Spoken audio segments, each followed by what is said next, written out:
Listo. Buenas tardes a todos y todas quienes nos están acompañando en este día de hoy, en esta tarde. Vamos a dar inicio al conversatorio del día de hoy, que va a estar a cargo del doctor Guillermo Cárdenas, médico general de la Unidad de Atención de Salud de la Universidad de Santiago de Chile, con el tema de síndrome de intestino irritable. Buenas tardes, doctor. Toda la audiencia es suya. Ya, buenas tardes, Estefanía. Muchas gracias por la presentación. Bueno, como dijo aquí la colega, yo soy Guillermo Cárdenas, soy médico general de la atención, de la unidad de atención. Eh, Hoy día vamos a hablar sobre síndrome de intestino irritable, porque, bueno, ahí vamos a ver por qué, pero ya me imagino que a algunos se les ocurre por qué. Eh, Aquí preparé una hoja de ruta, más o menos de los temas generales que vamos a ir hablando. Me gusta siempre ponerla de partida para que nos vayamos adelantando y vayamos viendo un poquito, desglosando de a poquito cada cosa. Vamos a hablar de una introducción general, los conceptos clave, lo que es la definición del colon irritable o síndrome de intestino irritable, como se conoce en términos técnicos. Eh, Esto sobre todo orientado como a la población general, tampoco voy a profundizar tanto en lo técnico. Cuáles son la sintomatología, cómo uno sospecha, cómo uno presenta la enfermedad. En cuanto a fisiopatología, no me interesa mucho que se sepa, simplemente que se conozca que es una enfermedad en la que se han postulado muchos procesos fisiopatológicos a nivel del intestino. Sin embargo, no hay ninguno que uno pueda decir esto es, sino que hay varias hipótesis al respecto, algunas más trabajadas que otras, algunas con más evidencia, pero es una cantidad numerosa de elementos que confluyen en esta enfermedad. Bueno, y cómo se diagnostica y qué otros diagnósticos se parecen, porque vamos a ver que no todo lo que duele en el estómago es colon irritable. Tratamiento, así como a grandes rasgos, bien a grandes rasgos, y recomendaciones generales ya para aplicar en la vida diaria, las medidas generales, que van orientadas sobre todo a los cambios de estilo de vida. Bueno, con respecto a la introducción, aquí me gusta poner por qué, o al menos yo elegí este tema. El síndrome de intestino irritable o colon irritable es una patología frecuente y prevalente. Ya la mayoría de aquí los y las que estén presentes conocerán a alguien que tiene síndrome de intestino irritable. Y es bastante interesante ya que su estudio ha sido controversial a lo largo de la historia. Como dije anteriormente, su causa es desconocida. Bien, no se sabe muy bien, por lo mismo se han generado varios estudios, varias teorías al respecto, varias hipótesis. Sin embargo, ninguna ha llegado como a una conclusión concreta y única con respecto a la causa del intestino irritable. Por lo mismo, ya que es una patología controversial en la que todavía está en estudio, todavía existen discusiones al respecto, ha llevado frecuentes cambios en sus definiciones. Ya actualmente estamos en los criterios de Roma 4. Roma 4 es un consenso de especialistas que se reúnen en torno a las bases para hacer un diagnóstico en relación a enfermedades gastrointestinales. Como hay un Roma 4, así anteriormente hubo un Roma 3, un Roma 2, un Roma 1, y es básicamente un libro en el que se llega a un acuerdo en cómo se diagnostica tal enfermedad. Bueno, por lo mismo este síndrome de intestino irritable ha pasado por un número considerable de ajustes en lo que sería la definición de la enfermedad, ya que anteriormente se consideraba que era dolor de estómago, más ahí vamos a ver cambio en las deposiciones. Antes había distensión abdominal, flatulencia, posteriormente se quitó esa definición, después más adelante se quitó la palabra malestar de la definición, ya que era algo más ambiguo, y finalmente llegamos a algo más pulido, que es la definición que vamos a ver en la siguiente diapositiva. ¿Ya? Como dije anteriormente, su causa es en parte desconocida y permanece en estudio. afortunadamente una patología de evolución benigna. Una persona que tiene un diagnóstico, bueno, que se hizo bien el diagnóstico de intestino irritable, va a tener síntomas probablemente de forma crónica, probablemente hasta bastante viejo, eh, pero no necesariamente significa un factor de riesgo para una enfermedad más grave. ¿Ya? ¿Y por qué es importante? Es importante, bueno, por esto mismo es importante educar a la población en torno a la prevalencia de esta enfermedad y el enfoque actual que existe en torno a la enfermedad. El enfoque, como vamos a ver más adelante, ya dejó de ser un enfoque completamente biomédico y se ha vuelto un enfoque multidisciplinario. Esto ya que existen muchos factores que están involucrados en esto y sobre todo se ha visto que existe algo llamado eje cerebro-intestino que también estaría involucrado. Por lo mismo, tendría mucha relación, como por ejemplo, con factores estresantes o patologías de salud mental. Por lo mismo, el enfoque tiene que ser lo más amplio posible, desde varios puntos de vista, desde diferentes áreas especializadas, incluyendo medicina, nutrición, psicoterapia e incluso también podrían ser terapias complementarias. ¿Ya?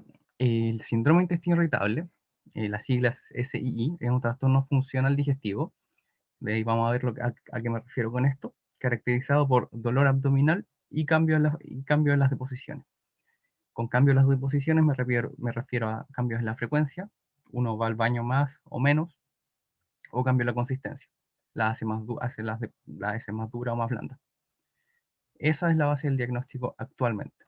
Como dije anteriormente, la definición era un poco diferente. Actualmente cuando nos referimos a intestino irritable es dolor y cambios en las deposiciones.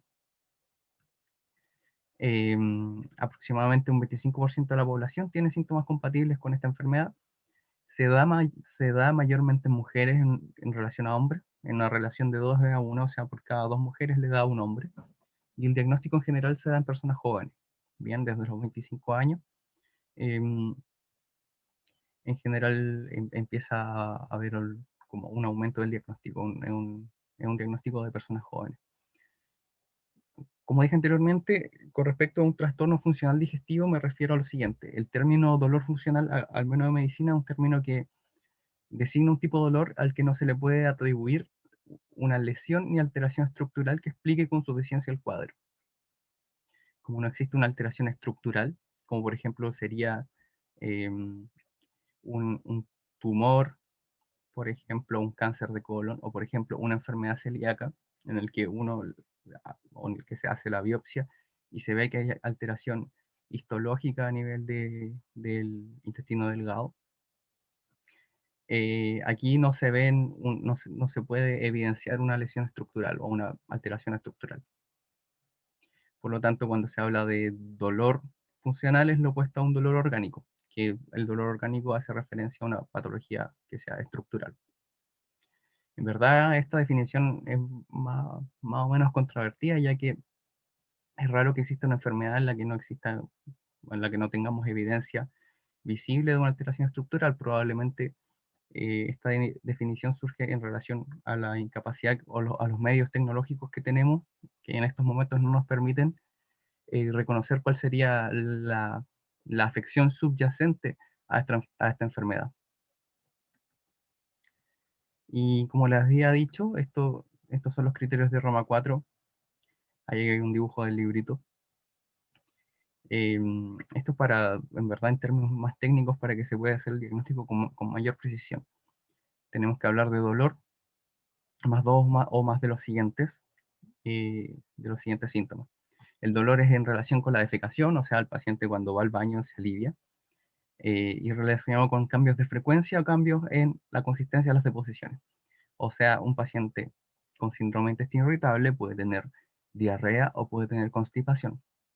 De ahí vamos a ir viendo, profundizando un poquito más de esto. Y en general, esta es una patología crónica, ¿ya? Uno requiere, en general, unos 6 meses hacia atrás de evolución del cuadro abdominal para sospechar un síndrome de intestino irritable. Si fue algo, por ejemplo, desde hace 2 semanas, poco probable que sea un síndrome de intestino irritable y probablemente estemos bajo o en sospecha de cualquier otra enfermedad abdominal. Por lo mismo, bueno, por lo mismo existen estos criterios al final para aprender a diferenciar una enfermedad de otra. Y tiene que estar al menos un día a la semana en los últimos 3 meses. O sea, tiene que ser una, una enfermedad con sintomatología activa. Tiene que estar molestándola al paciente. En cuanto a presentación clínica, como dije, lo principal es el dolor, por eso lo marqué en amarillo, y además va a tener diarrea o constipación, o podría tener ambas, ¿ya? De ahí es que se generan lo que son los subtipos de colon irritable o intestino irritable, que es, por ejemplo, un paciente con dolor y diarrea, o un paciente con dolor y constipación, o mixto, un paciente que alterna entre tránsito normal, constipación y diarrea, ¿ya? Esto puede evolucionar, esto en general evoluciona de forma intermitente. La mayoría de las veces los pacientes no van a estar constantemente afectados por los síntomas, no van a estar siempre con dolor, diarrea, constipación, sino que va a ser relativamente fluctuante, ¿ya? Por lo mismo, esta diarrea o esta constipación tampoco van a generar un compromiso tan importante a nivel general, a nivel de todo el cuerpo, ¿ya? Y más abajo, en rojo, dice no es necesaria la distensión abdominal ni el meteorismo por el diagnóstico. Anteriormente, en los antiguos criterios diagnósticos, sí se sugería que podría existir dentro de la clínica un paciente que se siente hinchado, con el abdomen aumentado de tamaño, que siente una sensación como de retorcijones o flatulencia. Actualmente no es necesario, puede estar presente, pero no es necesario para el diagnóstico. Las tres palabras del principio, son las palabras claves dentro del diagnóstico. Si hay algo más que esté incluido dentro del cuadro clínico de un paciente, tenemos que empezar a sospechar otras cosas. Bueno, y en función de estos cambios en las deposiciones es que surge la escala de Bristol. Es una escala que surgió en los años 70 para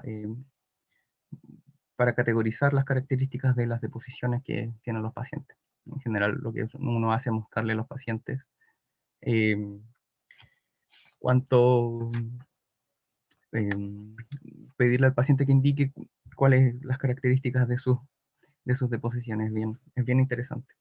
En general, lo que se considera normal son las Bristol 3 o 4, más arriba ya es paciente que está constipado y hacia abajo paciente con diarrea. Y bueno, y en relación a la frecuencia, va a depender bastante de cada persona. La verdad es que el hábito intestinal varía según cada persona. Pueden haber personas que sean normalmente más estreñidas que otras y eso podría estar dentro de un patrón de normalidad. En general, de 2 a 3 veces al día puede ser un patrón normal, como por ejemplo 3 veces por semana.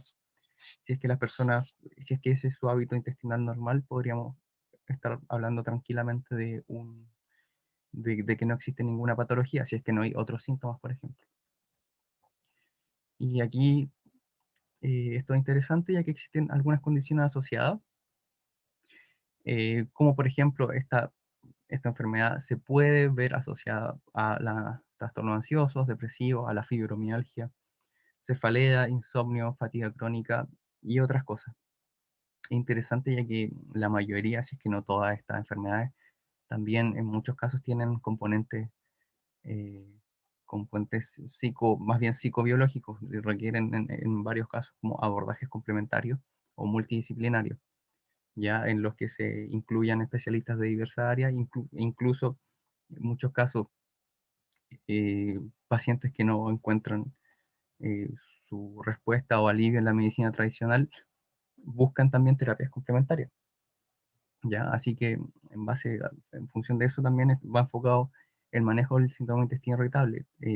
Tiene mucha relación con con lo que el paciente está viviendo y lo que también la realidad mental y psicológica del paciente. Y este es un cuadrito ya más simplificado, básicamente para que quede más claro todavía. Dolor abdominal, al menos un día por semana en los últimos 3 meses, o sea, dolor abdominal activo, con cambio en la frecuencia o cambio en la consistencia. O sea, diarrea, constipación. Fin. Con respecto a la fisiopatología, no me interesa mucho que se aprendan nada de esto. Quiero que sepan que, como está el dibujito a la derecha, hay un montón de monos que parecen como una ensalada de cosas, ya que en verdad casi que hay como una ensalada de elementos que están aquí participando. La verdad es que se ve más bien como esto, que es algo que se ha estudiado. eh, Actualmente siguen en estudio lo que se llama el eje cerebro-intestino. Sabemos que a nivel del tracto gastrointestinal existen millones de neuronas, casi bueno, a tal punto de que el tracto gastrointestinal tiene su propio sistema nervioso. Este sistema nervioso está conectado directamente con el sistema nervioso central, con nuestro cerebro, por eso se llama eje cerebro-intestino, y mutuamente se van comunicando constantemente, una comunicación que se da de forma activa.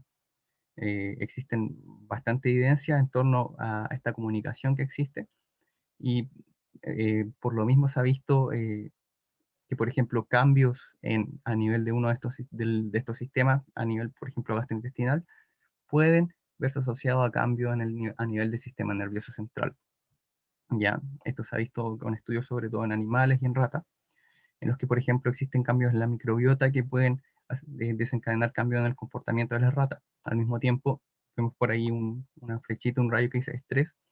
El estrés al mismo tiempo podría estar relacionado, eh, o sea, podría afectar a nivel del sistema nervioso central y, por consiguiente, a través de esta comunicación que existe con el sistema nervioso del tracto gastrointestinal, desencadenar alguna alteración o cambio en las funciones del sistema gastrointestinal. ¿Ya? Por lo mismo se dice que existe en el síndrome intestino irritable un desbalance en el eje cerebro-intestino. Ahora, no se sabe dónde partió tampoco. No se sabe si lo que partió inicialmente fue el estrés o fue un cambio a nivel gastrointestinal. Lo que sí se sabe es que la causa del síndrome intestino irritable en sí no es el estrés, pero sí es un factor eh, que puede estar asociado a y puede eh, reforzar los síntomas, por así decirlo. Entonces tenemos hartos factores aquí que se han postulado como responsables de el síndrome intestino irritable. Pueden estar, probablemente estén participando todos estos, pero no se sabe en qué grado tampoco necesariamente, ¿ya? Por lo mismo, como dije, es un poco desconocida esta enfermedad, todavía hay mucho que estudiar al respecto. Alteraciones de la motilidad gastrointestinal, se refiere a que los pacientes que tienen colon irritable tienen la motilidad gastrointestinal aumentada. La motilidad son los movimientos involuntarios que existen a nivel del tracto gastrointestinal. O sea, podrían tener una mayor frecuencia en los movimientos gastrointestinales. Hipersensibilidad visceral también. La percepción del dolor que tienen las personas con síndrome de intestino irritable podría ser mayor en relación a un estímulo que a una persona sin la enfermedad también le podría estar ocasionando.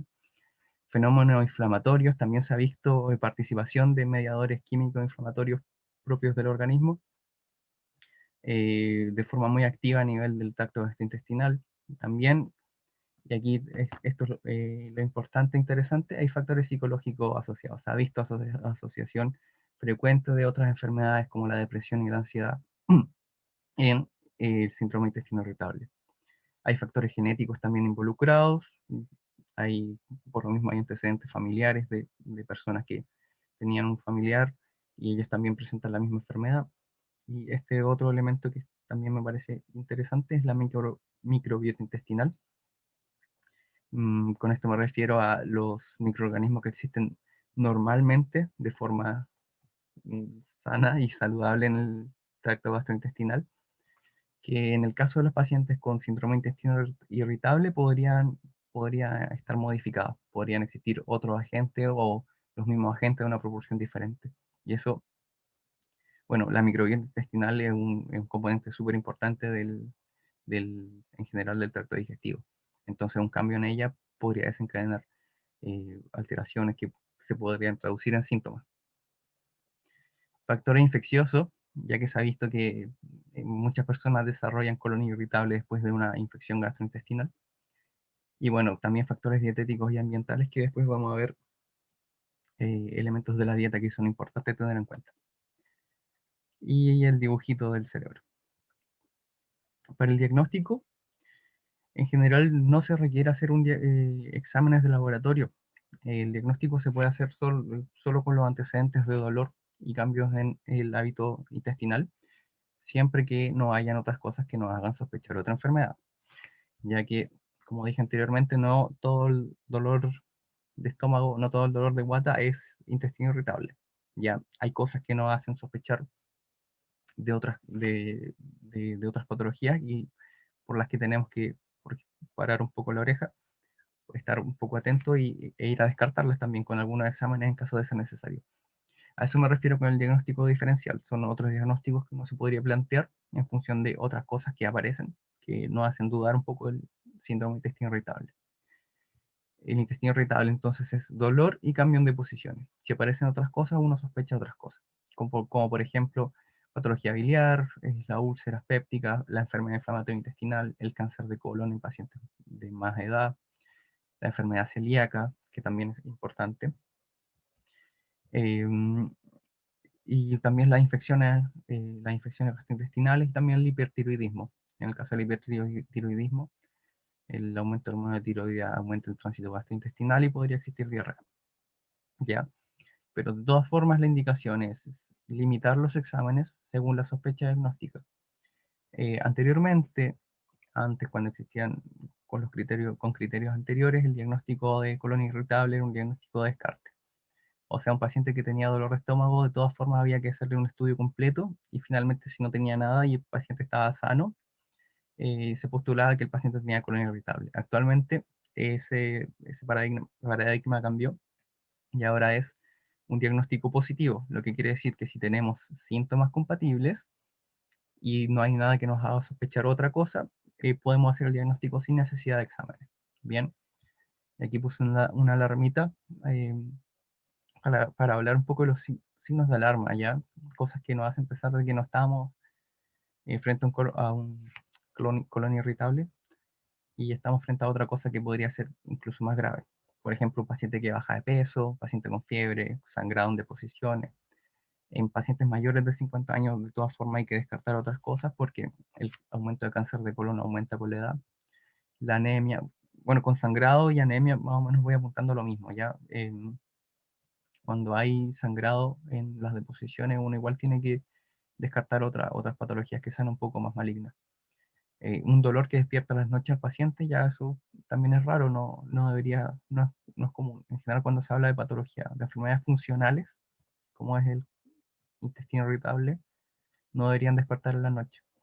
Y también dudar, sobre todo si hay antecedentes familiares o antecedentes de la misma persona que haya tenido cáncer de colon, enfermedad inflamatoria intestinal, que son con esta la colitis ulcerosa, la enfermedad de Crohn.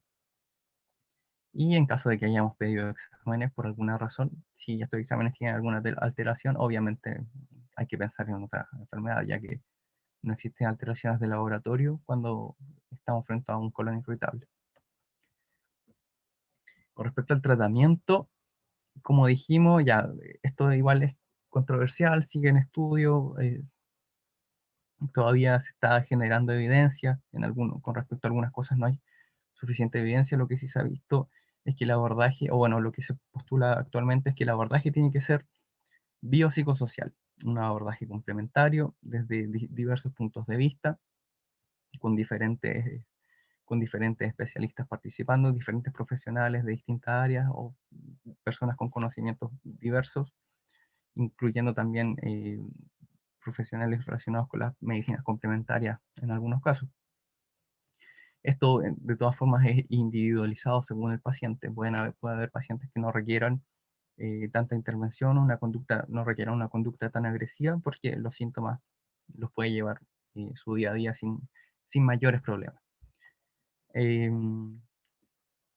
Arriba es la relación médico-paciente, es la que, bueno, en verdad debe ser la relación terapeuta-paciente, porque finalmente estos pacientes lo ven hartas personas desde el punto de vista eh, eh, psicológico, médico, nutricional, también, bueno, y también el tema de la actividad física. Finalmente hay que tener empatía con los pacientes. Eh, hay que validar sus dolencias, eh, hay que hacerle sentir seguro, ya que en muchos casos, o bueno, en general lo que como estamos frente a una patología funcional o una patología de la que no se sabe mucho, se puede cometer el error de decir que en verdad todo esto es psicológico, está en la imaginación del paciente. No, claro que no, lo que ocurre es que no se conoce tanto al respecto, pero efectivamente existe un- una enfermedad que le está causando malestar y eso hay que validarlo. Em, por lo mismo, si es que alguien no siente que la persona que está al frente, el profesional que está al frente no está validando su dolencia y piensa que puede tener un colon irritable o bueno, cualquier otra enfermedad, les sugiero que cambien de tratante. Ningún medicamento actualmente disponible alivia todas las manifestaciones. Como dije, em, la diarrea, la constipación son, bueno, son elementos diferentes en verdad, entonces no va a existir un solo medicamento que cambie que alivie los síntomas.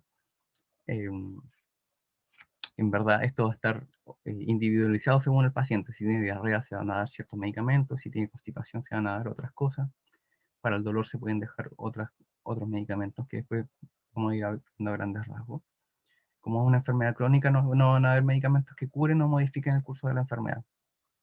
Esto tampoco es necesariamente malo, ya que el tratamiento va a ser sintomático cuando existan episodios de dolor, pero en general el paciente puede mantenerse una gran parte de tiempo, una cantidad de tiempo importante, por ejemplo, sin molestia y necesitar los medicamentos de vez en cuando.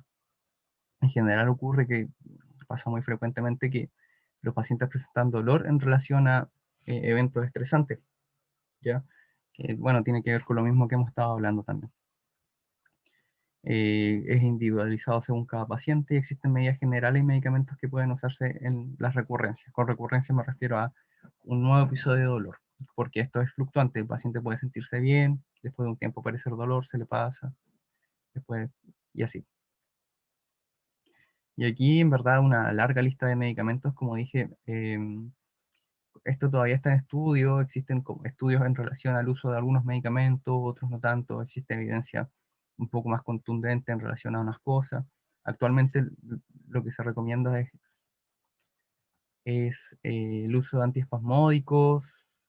Bueno, después vamos a ir viendo, pero de aquí importantes son, por ejemplo, dentro de los antiespasmódicos, sí se usan, sobre todo en el caso de la diarrea, lo que más usa, o al menos lo que yo igual a veces receto es la trimebutina, aunque es una lista bastante larga y hay que ir viendo también la evidencia que existe detrás para recetarlas cada cosa. Bueno, al final el tratamiento igual va a depender de la evidencia que cada uno conozca y también del patrón de presentación clínica que tenga cada paciente. Em, por ahí, ya más abajo dice laxantes, el polietilenglicol es un agente laxante, sobre todo que se da en el caso de constipación. Los antidiarreicos, la loperamida es la que se ha visto que tiene mejor respuesta en estos pacientes. Y en casos de dolor, sobre todo asociado a patología de salud mental, se usan antidepresivos, que bueno, en verdad los antidepresivos podrían usarse como antidepresivos como tal o simplemente orientados al manejo del dolor, ¿ya? En general, las otras cosas, bueno, en verdad yo ni siquiera estoy familiarizado totalmente con toda esta lista tan larga de medicamentos, la verdad. Existen algunos pocos que como orientado a lo que más se ocupa actualmente. Bueno, y los que no mencioné en general, en la mayoría de los casos no existe tanta evidencia o se usó en algún momento y no, la verdad se tiene duda, en fin. Este es un cuadro que eh, este es de un curso de la Sociedad Chilena de Gastroenterología el que vi hace algunas semanas. Este cuadradito es más bien un algoritmo de manejo de los pacientes con colon irritable. La idea del tratamiento es regularizar el tránsito intestinal y manejar el dolor. En el caso de que el paciente tenga predominantemente diarrea, se van a dejar antiespasmódicos, que finalmente lo que hacen es disminuir la movilidad intestinal, por así decirlo, disminuir el tránsito intestinal, y así manejar la diarrea y los antidiarreicos. Y en el caso de la constipación, favorece la ingesta de líquidos eh, y las fibras solubles, y lo que estamos hablando, el polietilenglicol, que es un agente osmótico que hace que pase, por así decirlo, pase agua al tubo digestivo y se ablanden las deposiciones. En el caso de que los pacientes no respondan a estos manejos que son iniciales, se debería derivar con el gastroenterólogo. Y en relación a recomendaciones generales, eh, esto es importante ya que el enfoque, como dije, tiene que ser multidisciplinario, ya que hay una participación importante de lo que es la mente en, en esta enfermedad. No es solo a nivel gastrointestinal.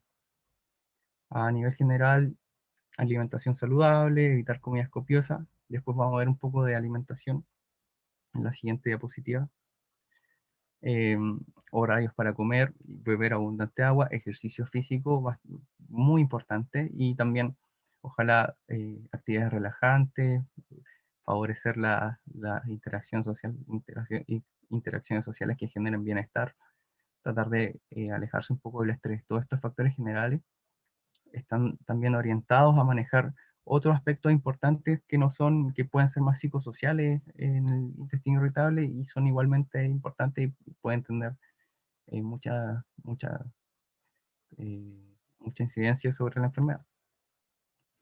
Con respecto a la dieta, lo último que se ha visto es la dieta FODMAPs, o sea, básicamente evitar los FODMAPs. FODMAPs es un acrónimo que se refiere a bueno, a la inicial de ciertos carbohidratos que están presentes en algunos alimentos, que son pobremente absorbidos en el tracto gastrointestinal y fácilmente digeribles por bacterias colónicas. ¿A qué me refiero con esto? Bueno, como dijimos anteriormente, hay una alteración en la microbiota intestinal. Hay ciertas bacterias que podrían estar alteradas, modificadas, podrían estar los porcentajes de ciertos microorganismos cambiados. eh, y lo que se postula o lo que se ha visto es que hay una mayor fermentación producida por las bacterias a nivel gastrointestinal de estos elementos, de estos carbohidratos, y esa fermentación que producen estas bacterias genera aumento del gas intraluminal dentro del intestino, y también aumento del agua.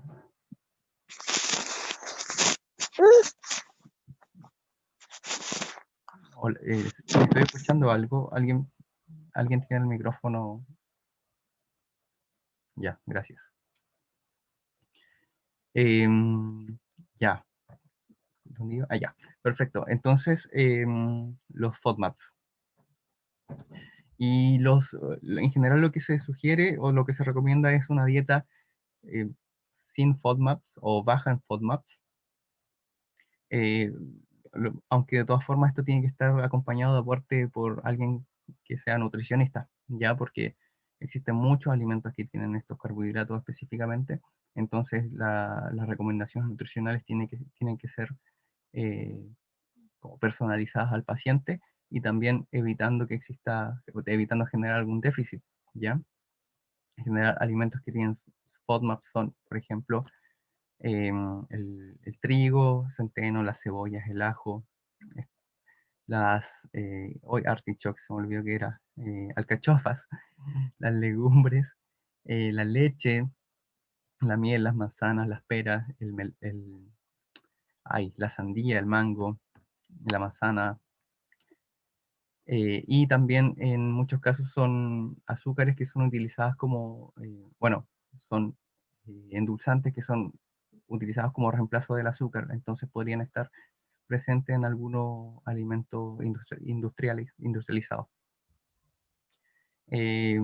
Bueno, esto es una recomendación alimentaria que, al menos desde el punto de vista médico, se puede sugerir, pero de todas formas tiene que tener apoyo de un profesional que sea nutricionista. Ya, y esto es como un dibujito que explica bastante bien a qué nos referimos con los FODMAPs y el síndrome de intestino irritable. Ya, los FODMAPs es este acrónimo que hace referencia a ciertos carbohidratos que están presentes en los alimentos. Estos carbohidratos no se absorben a nivel del intestino delgado, pasan al intestino grueso y son metabolizados por las bacterias. Las bacterias, eh, por así decirlo, los degradan. Y al metabolizar estos elementos, generan gas y pueden también aumentar el agua en el intestino delgado, ya por un proceso que se llama osmosis. ¿Ya? Eh, el aumento de agua en el intestino grueso y el aumento de gas en el intestino grueso es lo que lleva a los síntomas que tienen los pacientes con síndrome de intestino irritable, que son, por ejemplo, la distensión, el dolor, las flatulencias, la diarrea, o incluso también el estreñimiento en algunos casos. Eh, por lo mismo, entonces, lo que se recomienda es una dieta baja en FODMAPs, y esto en la mayoría de los casos se deja, por lo general, por un mes, y después hay bueno, se van incluyendo nuevamente a la dieta de forma paulatina para ir viendo, en algunos casos está escrito que se hace así, para ir viendo que si es que hay algún alimento en específico que genere la sintomatología. Y eso, muchas gracias. Si tienen dudas, por favor, eh, escríbanlas. Mis felicitaciones, doctor Cárdenas. Gracias. Yo soy María Elena Suazo, kinesióloga de la Unidad de Salud, y efectivamente la semana pasada llegué a urgencias con un dolor muy fuerte, tanto en el flanco derecho, en el estómago y en la espalda. Entonces, quería preguntarle si había alguna asociación en relación a lumbagos. A ver, no puedo ver. A ver, ahora voy a poner la cámara. Ahí. Entonces, yo soy celíaca y me aclara muchísimo todo esto de FODMAP. Ya sé lo que no, ni champiñones, ni trigo. Bueno, trigo ya sabía, pero el centeno y todo eso está muy bien claro, su exposición.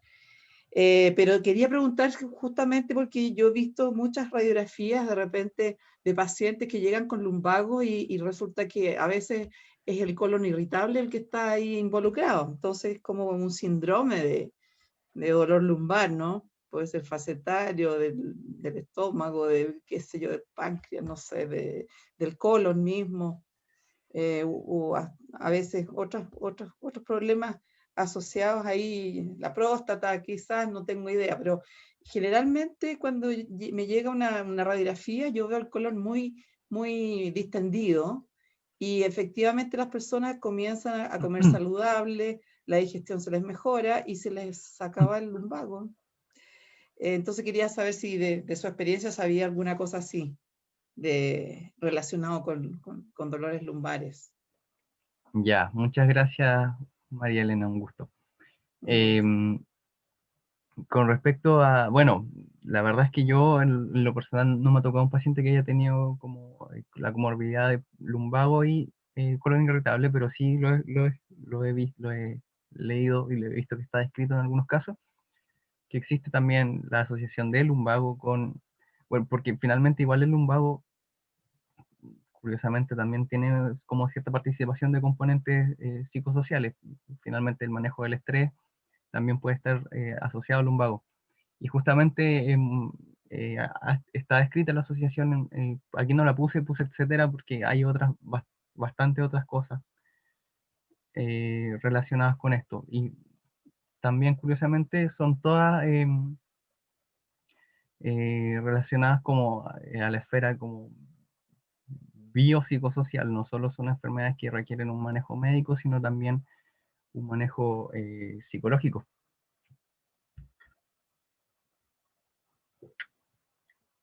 Eso, Muchísimas gracias. En forma multidisciplinaria, sí. claro. Muy amable, gracias. Ya, Felicitaciones. gracias a usted.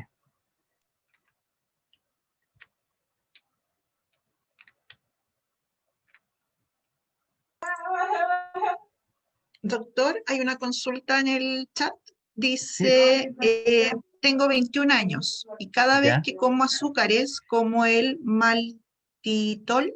sorbitol, sufro mucho del estómago. ¿Puede Ajá. ser a causa de un colon irritable? Sí, la verdad es que sí, podría ser.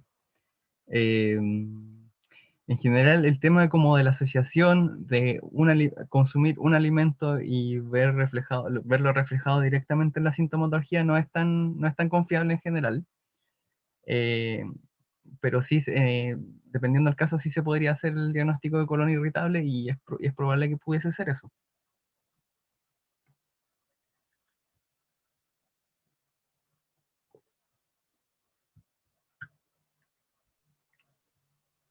Ok, gracias, doctor. ¿Alguna otra consulta, comentario? Hola, buenas tardes, ¿me escuchan? Sí, buenas tardes. Hola, doctor, buenas tardes. Mi nombre es Alejandra y quería hacer una consulta. La verdad es que primero no alcancé a conectarme al inicio de la reunión, pero Ok. quería saber qué tan dañinos son los ácidos para el colon irritable. Mire que esto lo voy a grabar para que mi hija lo escuche. ¿Qué tan dañinos son los ácidos? ¿A qué se refiere Los con los... ácidos, por ejemplo, el exceso de limón, el exceso de jugos de naranja, en este caso, que ya consume mucho jugo de naranja con mucho limón. A eso me Ya, refiero mucho. ya, en general no, al menos de lo que yo he estudiado al respecto, no tengo como, como mucha evidencia al respecto que respalde eso. Ah, ya, ok. En general son otras frutas las que uno sugiere que se evite, y ni siquiera tampoco es como de forma crónica, sino que tiene que ser como por un periodo corto de tiempo para ver cómo la persona anda. Pero en general el jugo de naranja es bastante saludable, es parte de una alimentación saludable, así que no creo que haya mayor problema. Ya, doctor. Gracias. ¿Ya?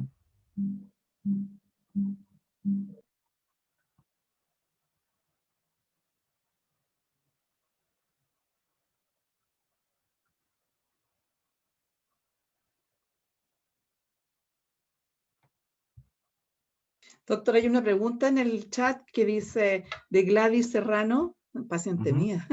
Muchas gracias por la presentación. Dice, ¿cuáles son los peligros de no tratar el colon irritable? Ejemplo, una diarrea de semanas, pero no frecuente. La Gladys ver- Serrano. la verdad, es interesante esa pregunta.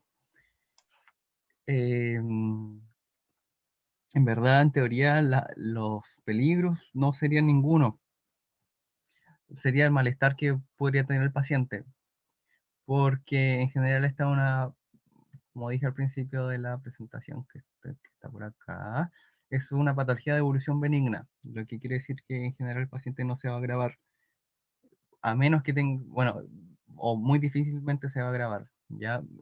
Si es que estuviésemos hablando de otras enfermedades, como por ejemplo una enfermedad celíaca, o como por ejemplo una enfermedad inflamatoria intestinal, sí habría que preocuparse de tratarla porque eso ya se vería traducido en compromiso de otros órganos y de otros sistemas, desnutrición, aumento del riesgo de infecciones y otro tipo de cosas que en el caso del síndrome de intestino irritable no se ven.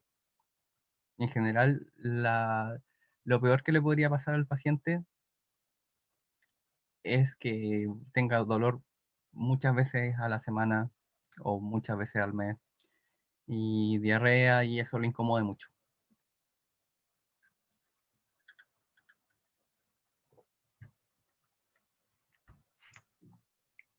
¿Te quedó claro, Gladys? Si quieres, pregunta. Ujú.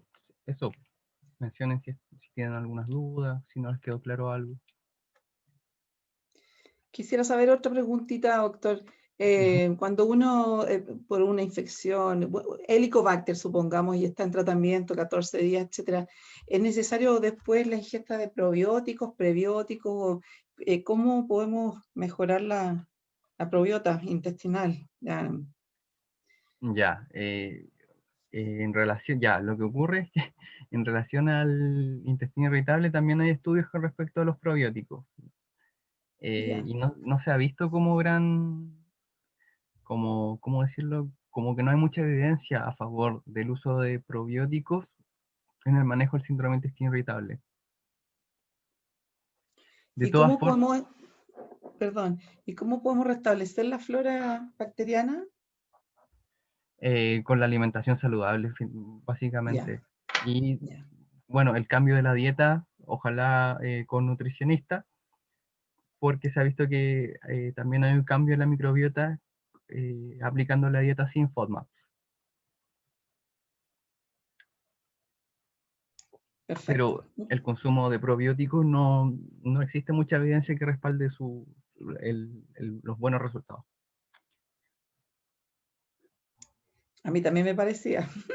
Mm, Muchas gracias. Bien. Hola, yo hice una preguntita hace poquito.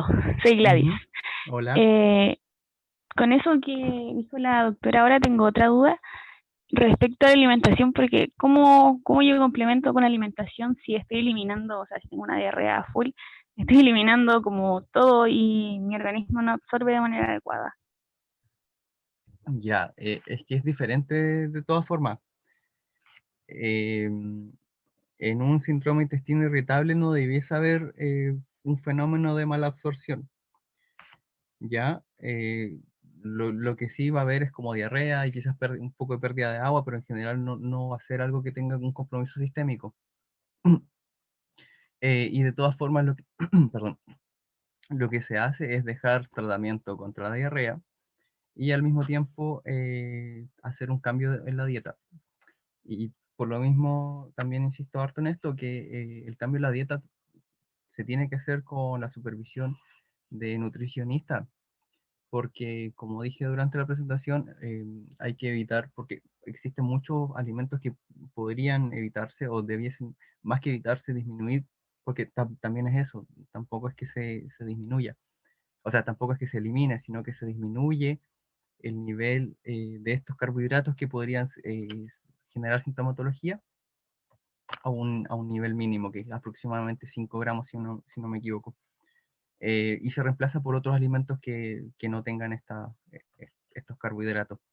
Pero finalmente alguien que sea nutricionista debiese, y que sepa del tema, tiene que hacer como una planilla alimentaria para evitar que se estén perdiendo algunos nutrientes.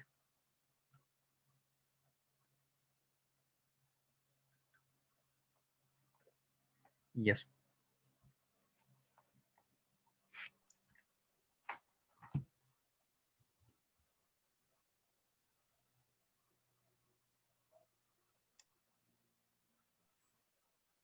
¿Alguna otra consulta, comentario?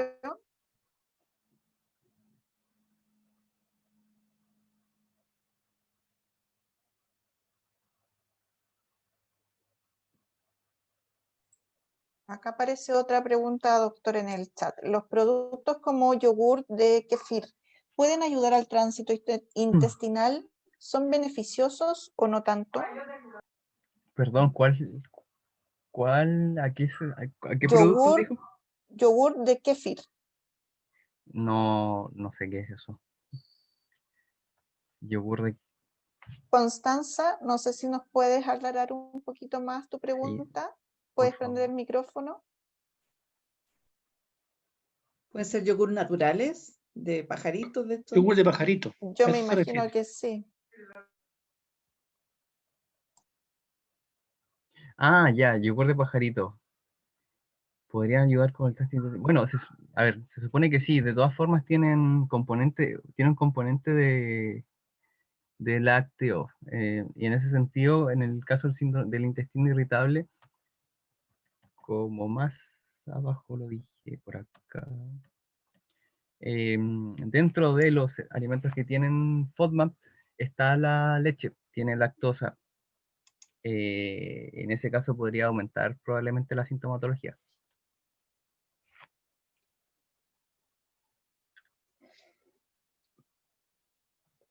Yo no me habría imaginado que los mushrooms, ¿cómo se llaman? Los champiñones, Champiñones.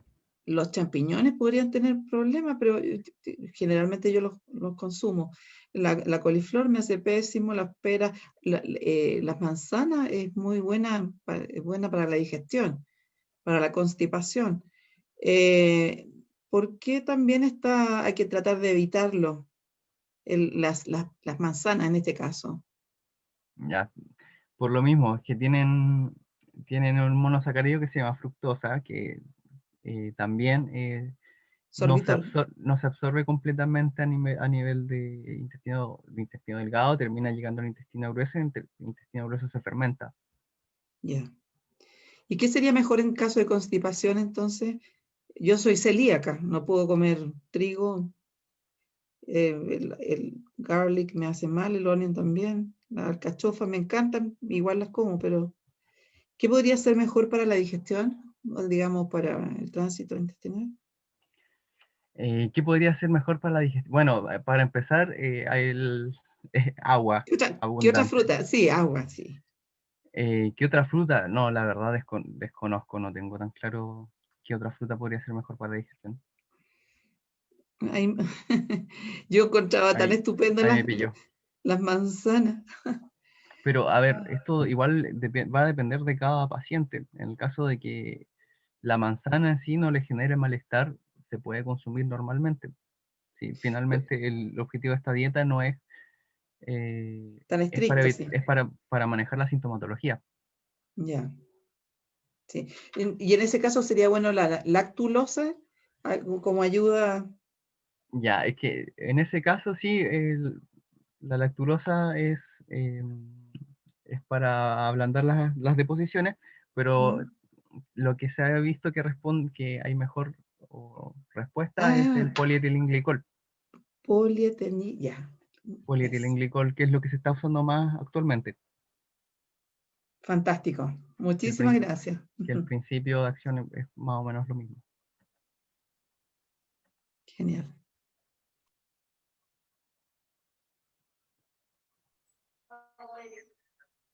¿Alguna otra duda o comentario?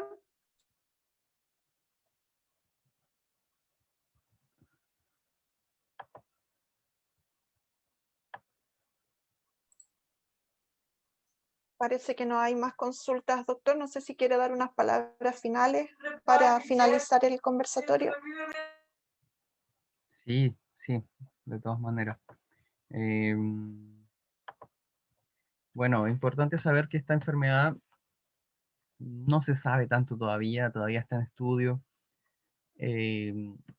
Por lo mismo, no existe como un tratamiento que podamos decir, este tratamiento es curativo y va a hacer que que cualquier paciente que lo tome se va a sentir bien, sino que va a depender de cada paciente. El tratamiento es individualizado. Eh, También un llamado a no automedicarse. Aquí les dejé la lista de los medicamentos, pero no la miren mucho. La idea es que sea con indicaciones médicas, ya que existen muchos diagnósticos diferenciales y otras cosas que hay que ir descartando en la medida de que no se parezca tanto a un colon irritable. ¿Ya? Y eso, en caso de que, bueno, había olvidado decir lo que esto también es bastante interesante. Con respecto a la dieta sin FODMAP, obviamente apoyada por nutricionistas, se ha reportado entre un 50 a 80% de alivio de los síntomas a los pacientes. Se sienten con el abdomen menos distendido, sienten menos alteraciones del tránsito intestinal y sobre todo menos dolor. Entonces, bueno, la dieta junto con los cambios del estilo de vida son importantes, ¿ya? Esta es una patología que requiere un enfoque multidisciplinario, que tiene un componente mental muy fuerte. eh, por lo mismo tiene una asociación tan fuerte con comorbilidades psiquiátricas, y por lo mismo en caso de que existan también hay que tratarla, y por lo mismo también la psicoterapia es importante. Entonces, a grandes rasgos, importantes son la dieta, el ejercicio físico, la meditación, la respiración, tratar de fomentar relaciones saludables y entornos saludables también. Eso. Muchas gracias, doctor. Muchas gracias también a todos los que nos acompañaron en esta tarde, en este conversatorio. Recordar que la grabación de esta presentación va a quedar en las plataformas como Facebook de nuestra unidad Y nada más, darle las gracias, doctor, muy clara, muy didáctica su presentación. Aquí en el chat le colocan muchas gracias, un seco. Ah, ya, gracias a ustedes, gracias a ustedes. Así que muchas gracias y bueno, que tengan buena tarde. Ya, igualmente, que tengan todos buena tarde. Hasta luego. Gracias, chao, chao. Chao, chao.